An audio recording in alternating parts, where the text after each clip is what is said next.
আমরা আজকে নবগঞ্জের এই আলপনা গ্রাম, আসলে এটাকে বলা হয় ইকুর গ্রাম থেকে আলপনা বাড়িতে আলপনা গ্রাম।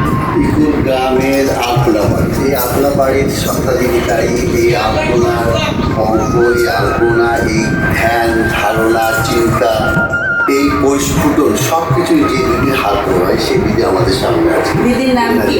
আমার নাম ব্যাকুল বর্ম। বাপের বাড়ি থেকে গ্রাম থেকে ওই জায়গাটার নাম কি? নিজামপুর। নিজাম। হ্যাঁ, নিজামপুর।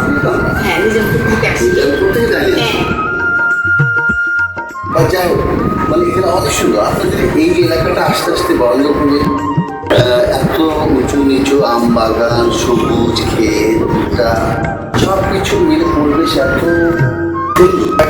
আমরা ভাবতাম যে আলপনা গ্রাম বলছি আমরা, গ্রামটা পুরোটাই আলপনা দিয়ে পুরো অঙ্ক, মানে একটা বাড়ি এই যে দেখুন দিদির ছোঁয়ায় যে আলপনায় বাড়িটা, দিদির আমরা জিজ্ঞেস করছিলাম দিদির লেখাপড়া তেমন হয়ে উঠেই ছোটকালে। কত বছর বয়সে দিদি? 12-13 বছর বয়স।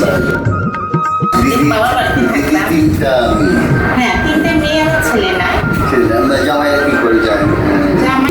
না, একটা ঢাকা আছে আর একটা অন্যমালায় গিয়েছে, একটা দূরে গিয়েছিল, কাছে আছে। মেয়েরা কি পড়াশোনা করেছে? হ্যাঁ, মেয়েরা পড়াশোনা করেছে।